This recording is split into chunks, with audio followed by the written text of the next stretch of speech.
السلام علیکم ورحمۃ اللہ وبرکاتہ۔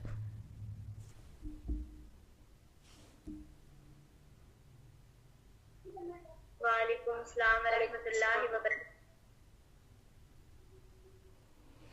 کیا حال ہے؟ سب ٹھیک ہے؟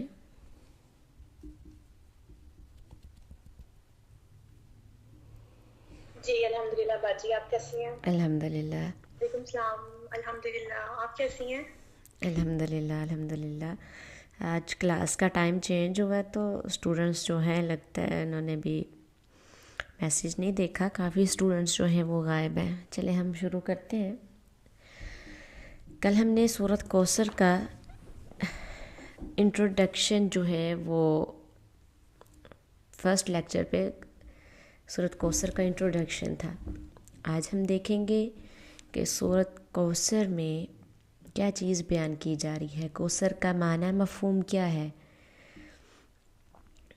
رب اشرح لی صدری ویسر لی امری واحلل عقدۃ من لسانی یفقہوا قولی رب زدنی علما اللہم ربنا زدنا علما اللہم صلی علی محمد وعلی آل محمد كما صليت على إبراهيم وعلى آل إبراهيم إنك حميد مجيد اللهم بارك على محمد وعلى آل محمد كما باركت على إبراهيم وعلى آل إبراهيم إنك حميد مجيد۔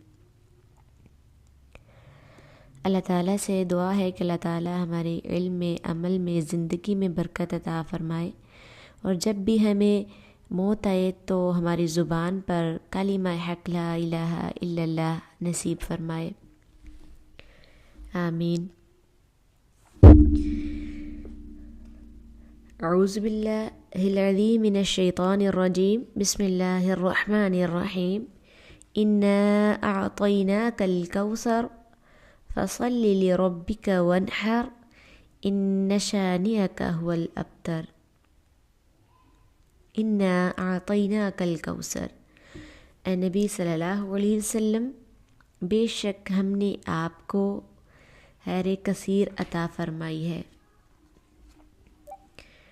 سیدنا عبداللہ بن عباس رضی اللہ عنہ کا یہ فرمان جو ہے وہ آپ پچھلے لیکچر میں سن چکے ہیں کہ کوثر کا معنی الخیر الکثیر، یعنی بہت زیادہ بھلائی اور ہر چیز کی کثرت ہے۔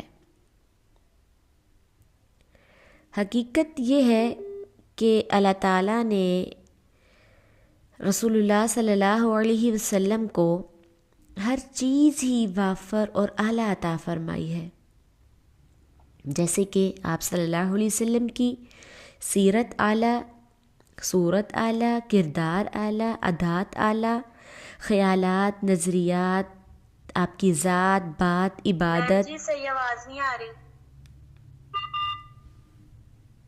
ہاں جی دیکھیں اب آ رہی ہے؟ مجھے لگتا ہے آپ کی طرف سگنل پرابلم ہے۔ چلے ٹھیک ہے۔ تو میں بات کر رہی تھی کہ نبی صلی اللہ علیہ وسلم کی ہر چیز اعلیٰ ہے، شرافت اعلیٰ، سخاوت اعلیٰ، خطابت اعلیٰ، امامت اعلیٰ۔ مختصر یہ کہ آپ صلی اللہ علیہ وسلم کو اللہ تعالیٰ کی طرف سے ہر چیز ہی افضل، اعلیٰ، بے مثال، لاجواب، وافر اور کثیر ہے۔ اس لیے اللہ تعالیٰ نے فرمایا انا اعطیناک الکوثر، اے نبی صلی اللہ علیہ وسلم یقیناً ہم نے آپ کو ہر چیز کی کثرت عطا فرمائی ہے، ہر نعمت وافر عطا فرمائی ہے اور خیر کثیر عطا فرمائی ہے۔ آپ کو چاہیے کہ آپ اللہ تعالیٰ کی ان بے شمار بے حساب نعمتوں پر اس کا شکریہ ادا کریں، اور اس کی صورت یہ ہے کہ فَصَلِّ لِرَبِّكَ وَانْحَرْ، آپ خالصتاً اپنے پروردگار کی، اپنے رب کی رضا کے لیے نماز پڑھا کریں اور قربانی کیا کریں۔ اور رہی آپ کے حاسدوں، مخالفوں اور دشمنوں کے الزامات، اعتراضات اور ان کی تہمات، تو اس کے بارے میں آپ کو فکر مند، پریشان اور غمزدہ ہونے کی ضرورت نہیں ہے۔ آپ کے رب کا آپ سے وعدہ ہے ان شانئک هو الابتر، کہ بے شک آپ کے دشمنوں کا نام و نشان مٹا دیا جائے گا، انہیں کیا کیا جائے گا؟ نیست و نابود کر دیا جائے گا، تباہ و برباد کر دیا جائے گا، اور دنیا میں کوئی انہیں اچھے لفظوں سے یاد کرنے والا نہیں ہوگا۔ آپ اللہ تعالیٰ کی توحید سناتے جائیں، وہ آپ کی حفاظت فرمائے گا۔ آپ اس کا نام بلند کریں، وہ آپ کے نام کو 4 چاند لگا دے گا، اور آپ اس کے لیے وقف ہو جائیں، وہ دنیا کو اور آخرت میں آپ کی رفعت و بلندی اور عظمت و شان عطا فرمائے گا۔ وَرَفَعْنَا لَكَ ذِكْرَكَ۔ اب آپ دیکھیں کہ اس سورت کی پہلی آیت میں نبی صلی اللہ علیہ وسلم پر اللہ تعالیٰ کی جن نعمتوں، نوازشوں، عنایتوں کا ذکر فرمایا گیا ہے، ان میں سے ایک وسیع کشادہ اور خوبصورت نعمت کیا ہے؟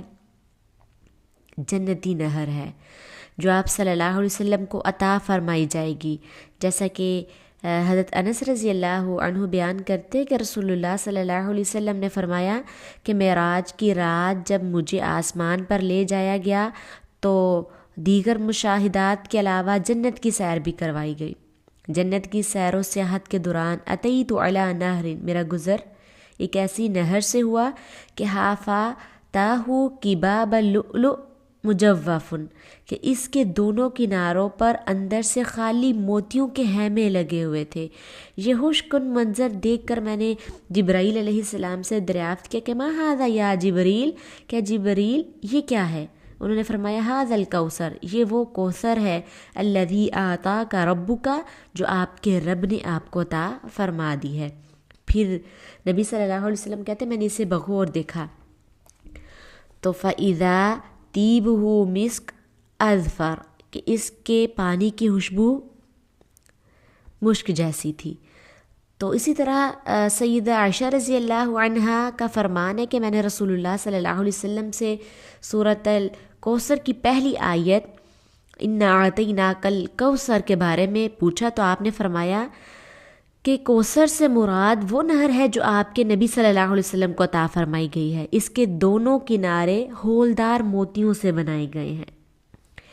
تب آپ دیکھیں کہ ان دونوں احادیث سے یہ بات واضح اور عیا ہو گئی کہ اللہ تعالیٰ حشر کے دن جنت کی سب سے خوبصورت، خوشبودار، کشادہ اور اعلیٰ نہر آپ صلی اللہ علیہ وسلم کو عطا فرمائے گا، اور اللہ تعالیٰ کا جنتی نہر عطا فرمانے کا وعدہ ایسا پختہ، اٹل اور بے لچک ہے کہ اللہ تعالیٰ نے اسے مضارع کے صیغے سے بیان فرمانے کی بجائے ماضی کے صیغے سے ذکر فرمایا، تاکہ جنتی نہر کی عطائیگی میں کوئی شک و شبہ نہ رہے۔ فرمایا اِنَّا أَعْطَيْنَاكَ الْكَوْثَرَ، کیا نبی صلی اللہ علیہ وسلم یقیناً ہم نے آپ کو جنتی نہر عطا فرما دی ہے۔ اب یہ اعزاز اور شرف آپ سے واپس نہیں لیا جا سکتا، بلکہ وہ جنتی نہر آپ کے نام الاٹ ہو چکی ہے، آپ اس کے مالک ہیں۔ یہ حقیقت اظہر من الشمس ہے کہ جس طرح اللہ تعالیٰ نے نبی صلی اللہ علیہ وسلم کو اس دنیا میں بے مثال عظمت، با کمال رفعت، اعلیٰ ترین منصب عطا فرمایا ہے، اسی طرح کل قیامت کے دن بھی آپ صلی اللہ علیہ وسلم کو اعلیٰ منصب، بلندیوں اور عظمتوں سے بھی سرفراز فرمائے گا۔ آپ صلی اللہ علیہ وسلم کو حشر کے دن جن خصوصیات سے نوازا جائے گا، ان میں سے ایک خصوصیت جنتی نہر بھی ہے، جو صرف اور صرف آپ صلی اللہ علیہ وسلم ہی کے حصے میں آئے گی۔ اِنَّا أَعْطَيْنَاكَ الْكَوْثَرَ، یقیناً ہم نے آپ کو جنت کی نہر کوثر عطا فرما دی ہے، اور آپ اظہار تشکر کرتے ہوئے اپنے رب کے لیے نماز پڑھیں اور اس کی رضا کے لیے قربانی کیا کریں، اور آپ کو دشمنوں سے گھبرانے کی ضرورت نہیں، ان کا نام و نشان ہم خود مٹا دیں گے اور وہ تمہارا کچھ بھی نہیں بگاڑ سکیں گے۔ اب خود سوچیں کہ اللہ تعالیٰ نے نبی صلی اللہ علیہ وسلم کو اظہار تشکر کے لیے نماز پڑھنے کے لیے کہا اور اللہ کی راہ میں قربانی کرنے کے لیے کہا، ٹھیک ہے؟ اظہار تشکر، نماز پڑھنا، نماز تو نبی صلی اللہ علیہ وسلم پڑھتے تھے، اللہ تعالیٰ کی خوب عبادت کرتے تھے، قربانی کیا کرتے تھے، اور آج ہم اپنا محاسبہ کریں کہ ہم اظہار تشکر تو دور کی بات، ہم نمازوں سے اتنا دور ہو گئے ہیں۔ قربانی سے اتنا دور ہو گئے ہیں. ہم لاکھوں پیسہ شادیوں پہ صرف کر دیتے ہیں. لاکھوں پیسہ ہم جو دیگر ہم نے رسم و رواج جو نکال رکھی ہیں ان پہ صرف کر لیتے ہیں. اپنی ڈریسنگ پہ ہم بہت سارا پیسہ بہا دیتے ہیں. لیکن جب قربانی کرنے کا وقت آتا ہے تو کیا کہتے ہیں؟ ہمارے پاس پیسے ہی نہیں ہیں، قربانی تو اتنی مہنگی ہو گئی ہے، کیا کریں؟ ایسی بات ہے نا. تو اللہ تعالیٰ اپنے نبی کو یہ بات کہہ رہے ہیں، تو ہم پھر بھی نبی صلی اللہ علیہ وسلم کی امت ہیں. ہم کیوں نمازوں سے دور ہیں؟ ہم کیوں قربانی سے دور ہیں؟ ہم کیوں عبادت سے دور ہیں؟ تو بات ہو رہی تھی کوثر کی. تو کوثر سے مراد وہ حوض کوثر بھی ہے جو آپ صلی اللہ علیہ وسلم کو قیامت کے دن میدان حشر میں عطا فرمایا جائے گا.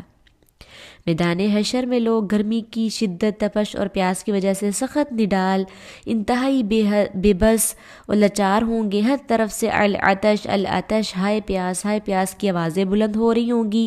ہر شخص پریشان، افسردہ وہ نظر آ رہا ہوگا. ان حالات میں امت محمدیہ کی سیرابی کے لیے نبی صلی اللہ علیہ وسلم کو جو بے مثال حوض عطا فرمایا جائے گا، اس کا نام حوض کوثر ہے.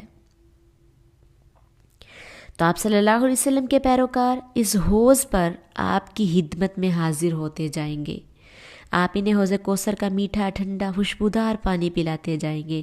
جس نے ایک مرتبہ آب کوثر نوش کر لیا، پھر دخول جنت تک پیاس اس کے قریب نہیں آئے گی. سب پینا چاہتے ہیں نا حوض کوثر، تو ہمیں ہمیشہ دعا کرنی چاہیے کہ اللہ تعالیٰ ہمیں حوض کوثر نصیب فرمائے. اب حوض کوثر حوض کی وسعت کیا ہے؟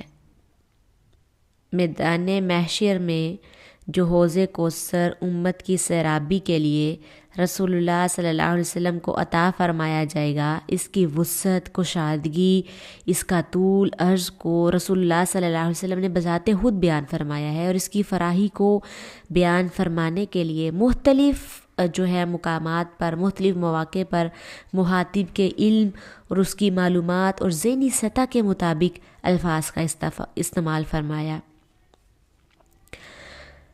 اب عبداللہ بن عمر بن عاص رضی اللہ عنہ بیان کرتے ہیں کہ رسول اللہ صلی اللہ علیہ وسلم نے حوض کوثر کی وسعت کا تذکرہ کرتے ہوئے فرمایا: حوضی مسیرۃ شہر و زوایاہ سوا، کہ میرا حوض ایک مہینے کی مسافت جتنا طویل ہوگا اور اس کے دونوں کنارے برابر ہوں گے. یعنی کوئی شخص تیز رفتار گھوڑے پر دن رات ایک ماہ مسلسل سفر کرتا رہے تو جتنا فاصلہ وہ طے کرے گا، حوض کوثر اتنا طویل و عریض ہوگا اور اس کے دونوں کنارے ایک جیسے ہموار اور برابر ہوں گے.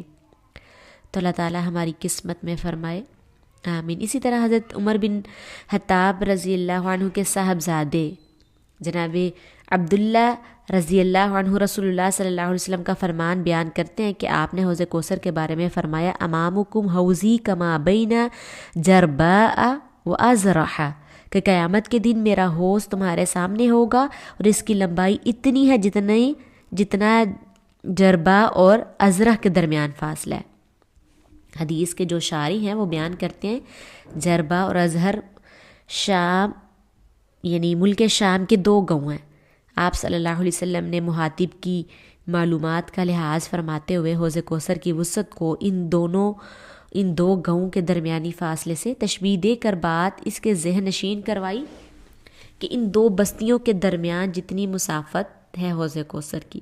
اسی طرح ایک اور حدیث میں آتا ہے کہ انس بن مالک رضی اللہ تعالیٰ عنہ کا بیان ہے کہ رسول اللہ صلی اللہ علیہ وسلم نے حوض کوثر کا تعارف کرواتے ہوئے فرمایا کہ ان قدر حوضی کما بین ایلۃ و صنعاء من الیمن، کہ میرے حوض کی لمبائی اتنی ہوگی جتنی ایلا اور یمن کے شہر صنعاء کے درمیان ہے. یعنی ان دونوں شہر کے درمیان مسافت کا دورانیہ جتنا ہے اتنی حوض کی مسافت ہے. اسی طرح بہت سی ایسی حدیث ہے جس میں رسول اللہ صلی اللہ علیہ وسلم نے حوض کی وسعت کو بیان کیا ہے. حوض کوثر کی وسعت، کشادگی، طول و عرض کے بارے میں بہت سی احادیث جو ہیں وہ آتی ہیں جن میں رسول اللہ صلی اللہ علیہ وسلم نے مختلف مواقع پر مخاطبین کی علمی استعداد اور ذہنی سطح کا لحاظ رکھتے ہوئے حوض کوثر کی وسعت کشادگی کا بیان فرمایا اور لوگوں کو سمجھانے کے لیے ان مقامات کا ذکر فرمایا جنہیں وہ اچھی طرح جانتے اور پہچانتے تھے۔ اس سے مقصد حوض کوثر کی حد بندی نہیں ہے بلکہ وسعت کا اظہار و بیان ہے۔ بعض شارحین حدیث کا خیال ہے کہ جتنے مقامات کا مختلف احادیث میں ذکر کیا گیا ہے نا، ان کا درمیانی فاصلہ تقریباً برابر ہے۔ تو مختصر یہ کہ محشر کے میدان میں رسول اللہ صلی اللہ علیہ وسلم کو عطا فرمایا جانے والا حوض کوثر بے حد کشادہ، بڑا طویل اور وسیع و عریض ہوگا۔ اس کے کناروں کو موتیوں اور جواہرات سے سجایا گیا ہوگا اور رسول اللہ صلی اللہ علیہ وسلم حوض کوثر پر تشریف فرما ہوں گے اور اپنے جانثاروں کو جام کوثر پلا رہے ہوں گے۔ وہاں کسی قسم کی بھیڑ شور شرابہ نہیں ہوگا۔ اب میدان حشر میں تمام امتوں کے پاس دور کرنے، انہیں سیراب کرنے کے لیے تمام انبیاء علیہ السلام کو ایک ایک حوض عطا فرمایا جائے گا، یعنی نبی صلی اللہ علیہ وسلم کے علاوہ باقی تمام انبیاء ان کے پاس بھی ایک ایک حوض ہوگا جو اللہ تعالیٰ ان کو عطا فرمائیں گے، مگر ان تمام حوضوں میں ہمارے نبی صلی اللہ علیہ وسلم کا حوض سب سے بڑا، وسیع، سب سے خوبصورت، سب سے نرالا ہوگا۔ ایک صحابی رسول جناب سمرہ رضی اللہ عنہ ذکر کرتے ہیں کہ رسول اللہ صلی اللہ علیہ وسلم نے میدان محشر کے حوضوں کا تذکرہ کرتے ہوئے فرمایا، ان لکل نبی حوضا وانہم یتباہون ایہم اکثر واردتا وانی ارجو ان اکون اکثرہم واردا، کہ بلا شبہ قیامت کے دن ہر نبی کے لیے ایک حوض ہوگا اور انبیاء کرام اپنے حوضوں پر آنے والوں کی تعداد پر فخر کریں گے اور مجھے امید ہے کہ میرے حوض پر آنے والوں کی تعداد سب سے زیادہ ہوگی۔ سبحان اللہ۔ ویسے بھی امت محمدیہ سب سے بڑی ہے نا، یعنی اللہ تعالیٰ حوض پر وارد ہونے والوں کے حوالے سے بھی حشر کے دن رسول اللہ صلی اللہ علیہ وسلم کو تمام انبیاء پر برتری، فضیلت اور عظمت عطا فرمائے گا، اور تمام انبیاء کرام مل کر بھی ہمارے آقا کی شان و بزرگی کا مقابلہ نہیں کر سکیں گے۔ تو اللہ تعالیٰ میدان محشر میں بھی رسول اللہ صلی اللہ علیہ وسلم کی عظمت کو نمایاں اور عیاں اور بلند فرمائے گا۔ اسی طرح ایک اور حدیث میں آتا ہے کہ آپ صلی اللہ علیہ وسلم نے فرمایا، یقیناً ہر نبی کے لیے ایک حوض ہوگا اور ہر نبی عصا ہاتھ میں تھامے اپنے حوض پر کھڑا ہوگا، یعنی لاٹھی تھامے، اور اپنی امت کے لوگوں کو پہچان کر اپنے حوض کی طرف بلائے گا، اور انبیاء کرام اپنے فرما برداروں کی کثرت پر فخر کریں گے اور مجھے امید ہے کہ حشر کے دن میرے پیروکاروں کی تعداد سب سے زیادہ ہوگی۔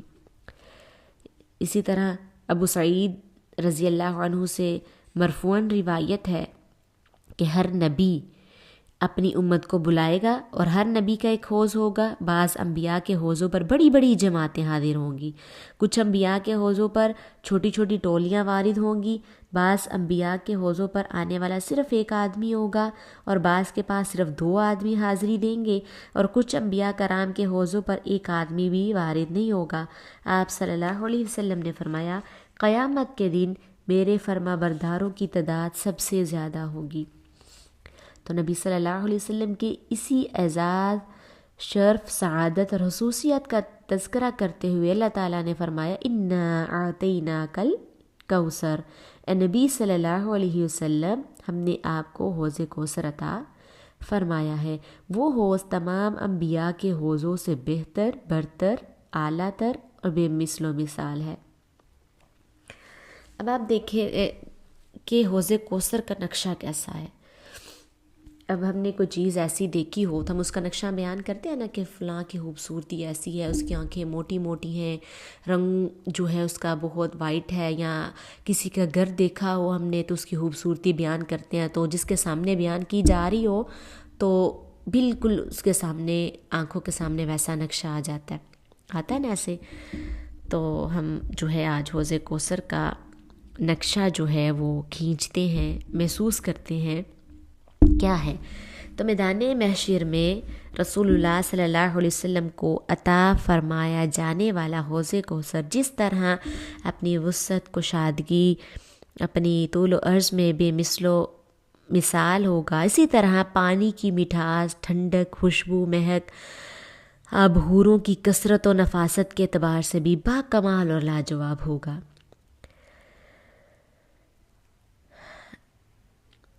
مشہور صحابی سیدنا عبداللہ بن عمر رضی اللہ عنہ کا بیان ہے کہ نبی صلی اللہ علیہ وسلم نے فرمایا، حوضی مسیرۃ شہر، میرا حوض 1 مہینے کی مسافت کے برابر ہوگا، وماؤہ ابیض من اللبن، اور اس حوض کا پانی دودھ سے زیادہ سفید ہوگا۔ آپ جانتے کہ جب کسی چیز کی انتہائی سفیدی کو بیان کرنا مقصد ہو تو کہا جاتا ہے یہ چیز دودھ جیسی ہے، ٹھیک ہے، دودھ جیسی سفید ہے، مگر رسول اللہ صلی اللہ علیہ وسلم نے آب کوثر کو دودھ کی طرح سفید نہیں بلکہ دودھ سے بھی زیادہ سفید قرار دیا۔ اب اللہ ہی جانے کہ اس کی سفیدی، چمک، نظافت کی کیفیت کیا ہوگی، تو اللہ تعالی ہم سب کو نصیب فرمائے، آمین۔ وریحہ اطیب من المسک، اور اس کی خوشبو کستوری سے زیادہ اچھی ہوگی۔ کستوری کی خوشبو آپ نے جو ہے وہ محسوس کیا، سونگھی ہے، تو اس سے زیادہ اچھی ہوگی، یعنی حوض کوثر کے پانی سے جو خوشبو آئے گی وہ ایسی اعلیٰ ہوگی کہ دنیا کی کستوری بھی اس کا مقابلہ نہیں کر سکتی، کستوری جیسی نہیں بلکہ کستوری سے افضل و اعلیٰ ہوگی۔ وَكِيزَانُهُ كَنُجُومِ السَّمَاءِ، اس کی آب حوریں آسمان کے ستاروں کی تعداد کے برابر ہوں گی۔ چونکہ آپ صلی اللہ علیہ وسلم کی امتی حوض کوثر پر حاضری دینے والے لاتعداد بے شمار بے حساب ہوں گے، اس لیے حوض کوثر کے برتن بھی جو ہے وہ ان گنت بے شمار ہوں گے۔ جس طرح آسمان پر چمکنے والے ستاروں کی کوئی جو ہے وہ گنتی نہیں کر سکتا، کوئی گن نہیں سکتا، اسی طرح حوض کوثر کے برتنوں اور آب حوروں کو بھی کوئی شمار نہیں کیا جا سکتا۔ اب قیامت اور حشر کا دن دنیا کے 50,000 سالوں کے برابر ہوگا۔ گرمی کی شدت انتہا کو پہنچی ہوگی، ہر طرف سے العطش العطش، پیاس پیاس کی آوازیں آ رہی ہوں گی۔ ان حالات میں اگر ایک مرتبہ بھی آب کوثر کے چند گھونٹ میسر آ گئے اور ہونٹ تر ہو گئے تو تھوڑی دیر بعد پھر پیاس سے لوگ نڈال ہونا شروع نہ ہو جائیں گے۔ اب آپ دیکھیں گرمیوں کے دن ہیں، ٹھیک ہے، کتنی پیاس لگتی ہے، کتنی پیاس کی شدت محسوس ہوتی ہے، بار بار پانی پینے کو جی چاہتا ہے، اور میٹھا پانی پینے کو جی چاہتا ہے، روح افزا پانی پینے کو جی چاہتا ہے۔ تو اللہ تعالیٰ ہمیں اب جو ہے وہ حوض کوثر کا پانی جو ہے وہ نصیب فرمائے کہ ایک دفعہ پی لیا دوبارہ کبھی پیاس محسوس نہیں ہوگی۔ اس سوال کا جواب دیتے ہوئے رسول اللہ صلی اللہ علیہ وسلم نے فرمایا، من یشرب منہا فلا یظمأ ابدا، جو شخص حوض کوثر سے ایک مرتبہ آب کوثر پی لے گا پھر وہ میدان حشر میں کبھی پیاسا نہیں ہوگا، یعنی ایک بار حوض کوثر سے سیراب ہونے کے بعد جنت میں داخل ہونے تک پیاس اس کے قریب نہیں آئے گی۔ سبحان اللہ۔ تو رسول اللہ صلی اللہ علیہ وسلم نے حوض کوثر کا تذکرہ کرتے ہوئے اس کے کناروں کی بناوٹ، اس کی مٹی کی نظافت اور اس کی زمین کی نفاست کو بھی اپنی زبان نبوت سے بیان فرمایا ہے۔ سیدنا عبداللہ بن عمر رضی اللہ عنہ بیان کرتے ہیں کہ رسول اللہ صلی اللہ علیہ وسلم نے فرمایا، الکوثر نہر فی الجنہ، کوثر جنتی نہر کا نام ہے، ہا فتاہ من ذہب، اس حوض کے دونوں کنارے سونے کے بنے ہوئے ہیں، ومجراہ علی الدرر والیاقوت، اس حوض کا پانی موتیوں اور یاقوت پر بہتا ہے، تربتہ اطیب من المسک، اس حوض کی مٹی مسک کے زیادہ خوشبودار ہے، وماؤہ احلی من العسل، اور اس کا پانی شہد سے زیادہ میٹھا ہے، وابیض من الثلج، اور حوض کوثر کا پانی برف سے زیادہ سفید ہے، یری فیہ اباریق الذہب والفضۃ، حوض کوثر کے پیالے سونے اور چاندیوں کے ہوں گے۔ اب حضرت انس رضی اللہ عنہ سے روایت ہے کہ آپ صلی اللہ علیہ وسلم نے حوض کوثر کے کناروں کی خوبصورتی حسن کا تذکرہ کرتے ہوئے فرمایا، اس حوض کوثر کے دونوں کناروں پر ہولدار موتیوں کے گنبد بنے ہوئے ہوں گے،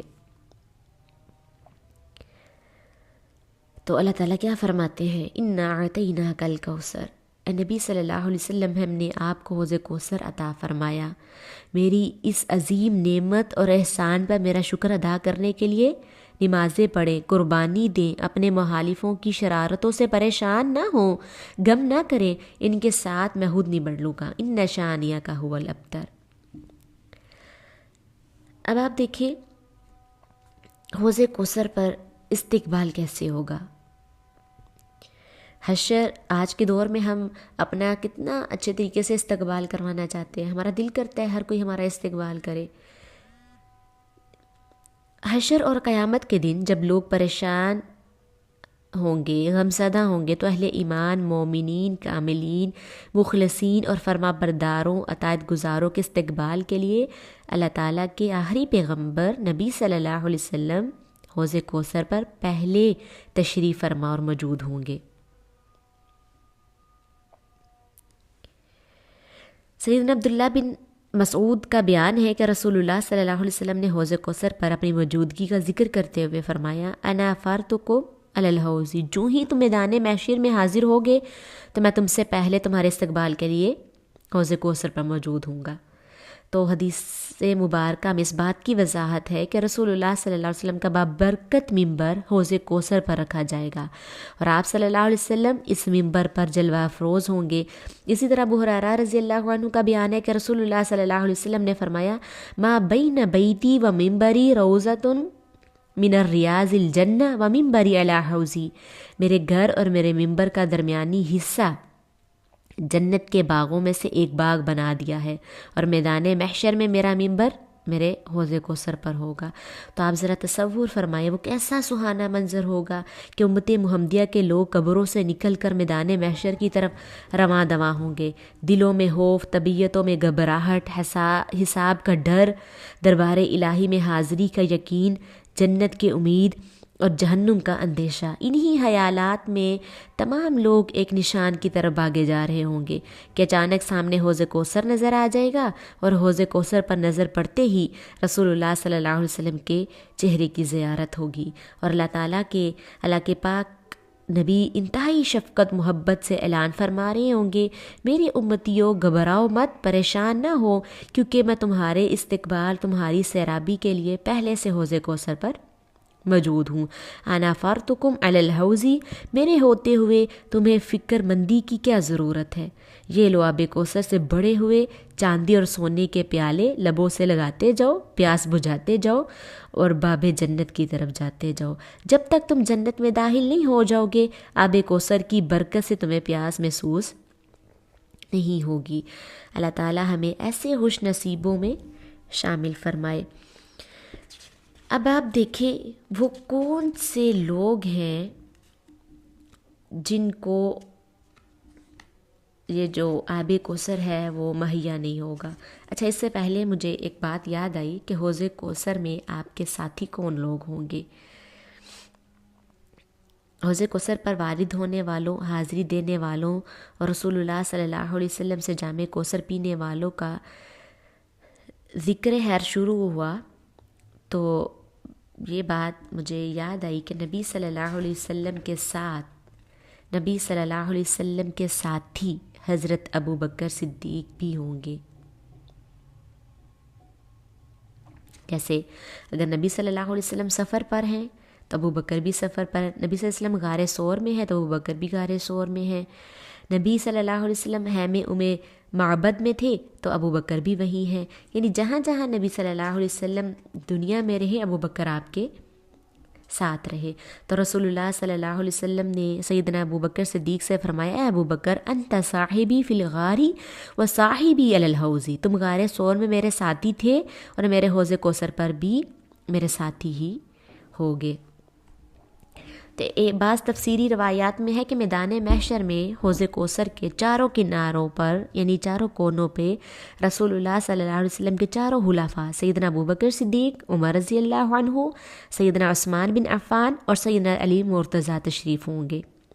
اور آپ صلی اللہ علیہ وسلم کے امتیوں کو آب کوثر پلا رہے ہوں گے. کچھ لوگ سیدنا علی کے دستے اطہر سے حوض کوثر کا جام پئیں گے، کچھ لوگ عثمان رضی اللہ عنہ کے ببرکت ہاتھوں سے پئیں گے، کچھ لوگ جو ہے وہ فاروق اعظم کے ہاتھ سے پئیں گے، کچھ لوگ حضرت ابوبکر کے ہاتھوں سے جام جو ہے وہ پلائے جائیں گے، اور کئی ایسے خوش قسمت ہوں گے جن کے لبوں سے آب کوثر نبی صلی اللہ علیہ وسلم لگائیں گے.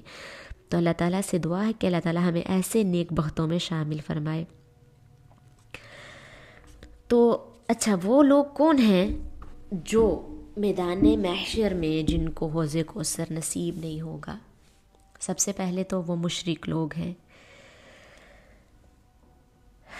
کہ اس حوض میں جنت کے 2 پرنالوں سے مسلسل پانی گر رہا ہوگا. اس حوض کا ایک جام پیتے ہی چہرے پر رونق، طبیعت میں قرار، جسم میں طاقت آ جائے گی. جو بھی آتا جائے گا پیتا جائے گا.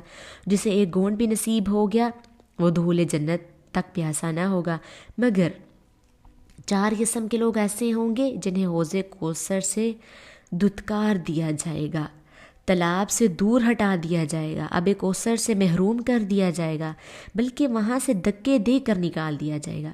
آپ اندازہ فرمائیں ان بدبختوں کا کیا حال ہوگا جنہیں رسول اللہ صلی اللہ علیہ وسلم نے حوض کوثر کا پانی پلانے سے انکار کر دیا. تو پہلی قسم کے وہ لوگ جنہیں حوض کوثر جو ہے وہ نصیب نہیں ہوگا، وہ مشرک لوگ ہیں جو اللہ تعالیٰ کی ذات کے سوا دوسرے لوگوں کو شریک ٹھہراتے رہے، اللہ کے سوا دوسروں کی عبادت کرتے رہے، دوسروں کے سامنے سجدہ ریز ہوتے رہے، دوسروں سے اولادیں مانگتے رہے، دوسروں کے لیے قربانیاں کرتے رہے. ہے نا آج بھی لوگ جنہوں نے بڑے بڑے مزار بنا رکھے ہیں، اور لوگ جو ہیں وہ مزاروں پر آتے ہیں، جنہوں نے کر رکھا ہوتا ہے اپنی باتیں کہ ہم ان کے لیے، انہوں نے ہمارا یہ کام کیا تو ہم ان پر یہ جو چڑھاوے چڑھائیں گے، نیازیں جو ہیں وہ بانٹیں گے. آتے ہیں نا لوگ مزاروں پر.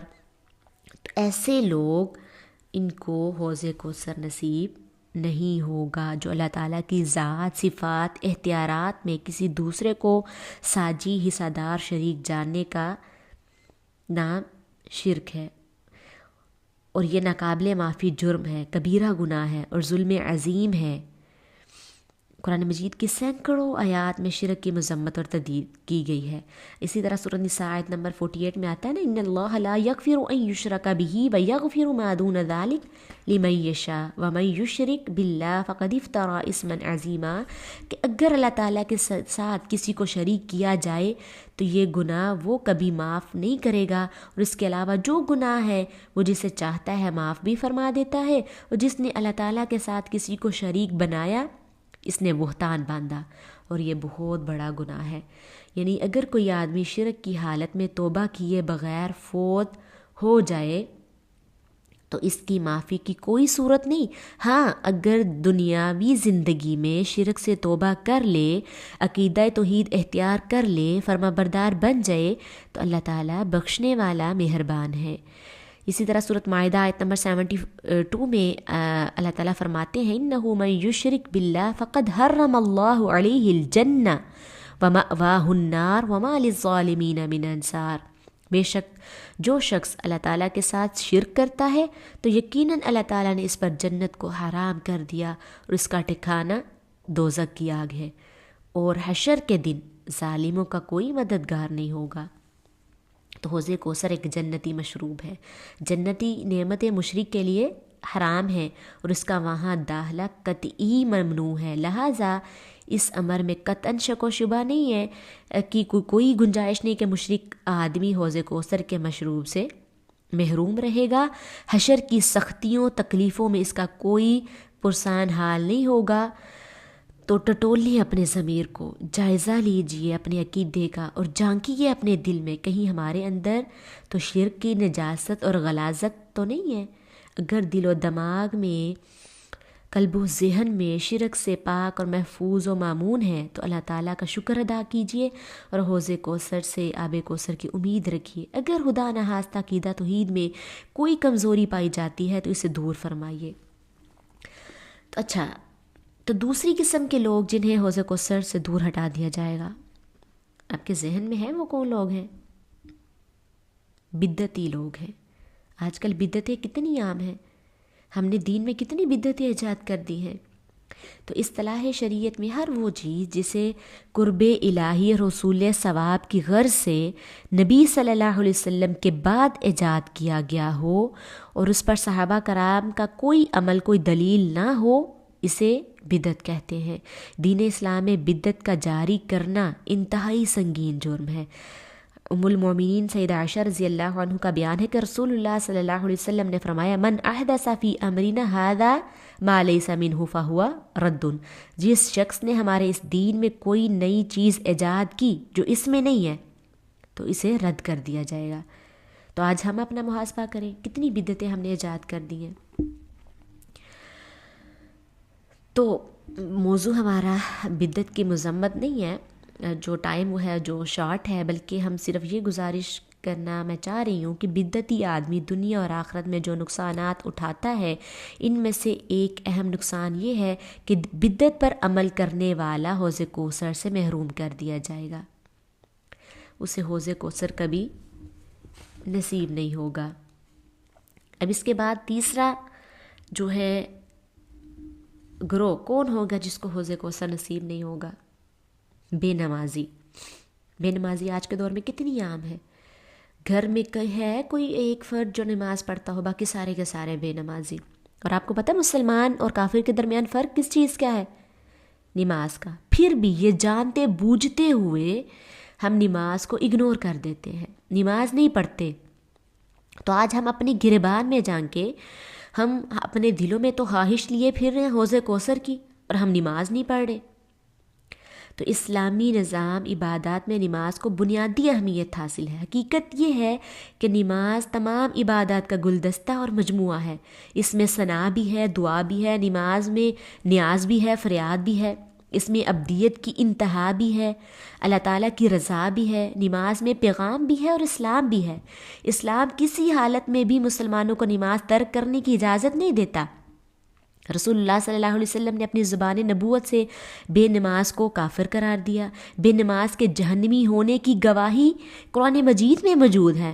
نماز نہ پڑھنے کے نقصانات کی فہرست خاصی طویل ہے، مگر موضوع کے مناسبت سے یہ بات ذہن نشین فرما لے کہ بے نمازی شخص کو حوض کوثر سے پانی نصیب نہیں ہوگا اور وہ آب کوثر سے محروم کر دیا جائے گا. حضرت ابو ہریرہ بیان کرتے ہیں کہ آپ صلی اللہ علیہ وسلم ایک دن مدینہ طیبہ کے قبرستان میں تشریف لے گئے اور اہل قبور سے فرمایا اے ان گھروں کے رہنے والے اہل ایمان، تم پر سلامتی ہو، اگر اللہ تعالیٰ نے چاہا تو ہم بھی یقیناً تمہارے پاس پہنچنے والے ہیں. پھر آپ صلی اللہ علیہ وسلم نے فرمایا ہماری خواہش تھی کہ ہم اپنے بھائیوں کو دیکھتے. صحابہ کرام نے عرض کیا اللہ کے رسول اولسنا اخوانکا، کیا ہم اپنے آپ کے بھائی نہیں؟ تو آپ صلی اللہ علیہ وسلم نے فرمایا انتم اصحابی، تم میرے صحابی ہو، واخوانی الذین یاتون من بعدی، اور میرے بھائی تو وہ ہیں جو میرے بعد آئیں گے. وانا فارتکم علی الحوض، اے میرے فرما بردارو میں تم سے پہلے حوض کوثر پر موجود ہوں گا. تو صحابہ کرام نے عرض کیا اللہ کے رسول کیف تعرف من لم یأتی من امتک، آپ حوض کوثر پر آنے والے اپنی امتیوں کو کیسے پہچانیں گے جو ابھی پیدا بھی نہیں ہوئے؟ تو رسول اللہ صلی اللہ علیہ وسلم نے فرمایا تمہارا کیا خیال ہے اگر کسی کے پاس کسی کے 5 سفید اعضاء، چاروں ہاتھ پاؤں چہرہ جو ہے جن کے سفید ہوں گے، اس وجہ سے میں ان کو پہچانوں گا. فإنہم یأتون یوم القیامہ غرا محجلین من آثار الوضوء، میری امتی جب حوض کوثر پر آئیں گے تو وضو کے پانی کی وجہ سے ان کے 5 اعضاء چمک رہے ہوں گے، ان کے دونوں ہاتھ، دونوں پاؤں، چہرے روشن ہوں گے اور میں دور سے پہچان لوں گا یہ میرے امتی ہیں جو نمازیں پڑھنے کے لیے وضو کیا کرتے تھے. وأنا فرتکم علی الحوض، اور میں حوض کوثر پر تم سے پہلے تمہیں پانی پلانے کے لیے موجود ہوں گا. تو اس حدیث مقدسہ سے یہ بات واضح ہو گئی کہ حوض کوثر پر وارد ہونے والوں کی پہچان وضو اور نماز ہوگی، اور جو لوگ نماز نہیں پڑھتے ظاہر ہے وہ وضو بھی نہیں کرتے، اس لیے وہ میدان محشر میں اس چمک سے حالی ہوں گے، اور جن کے اعضاء وضو سے روشن نہیں ہوں گے انہیں حوض کوثر سے دور ہٹا دیا جائے گا اور آب کوثر سے محروم کر دیا جائے گا. دن رات میں 5 نمازیں پڑھیے، باقاعدگی سے پڑھیے، پابندی سے پڑھیں اور سنت کے مطابق پڑھیں، تو انشاءاللہ حوض کوثر پر نبی صلی اللہ علیہ وسلم ہمارا ویٹ کر رہے ہوں گے، ہمارا انتظار فرما رہے ہوں گے. ہم چاہتے ہیں نا کہ ہمارا کوئی ویٹ کرے، ہمارا انتظار کرے.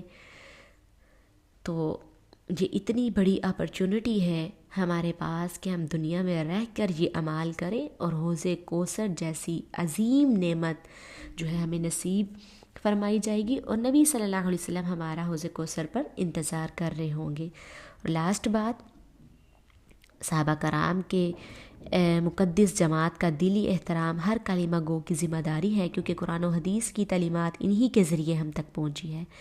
صحابہ کرام کے ساتھ دشمنی، عداوت، بغض بھی حوض کوثر سے محرومی کا ایک بہت بڑا سبب ہے۔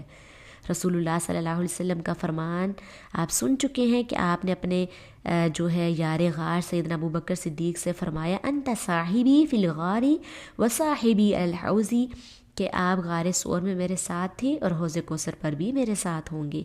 آپ یہ بات بھی جان چکے ہیں کہ حوض کوثر کے چاروں کونوں پہ خلفائے اربعہ جو ہے وہ موجود ہوں گے، لہٰذا صحابہ کرام کا دشمن حوض کوثر پر حاضری سے محروم رہے گا اور اسے آب کوثر نصیب نہیں ہوگا۔ تو اللہ تعالیٰ اپنے محبوب سے فرمایا انا اعطیناک الکوثر، بے شک ہم نے آپ کو حوض کوثر عطا فرما دیا ہے، فصلی لربک وانحر، آپ اپنے رب کے لیے نمازیں پڑھیں، قربانی کریں، ان شانئک هو الابتر، یقیناً آپ کا دشمن ہی بے نام و نشان ہے۔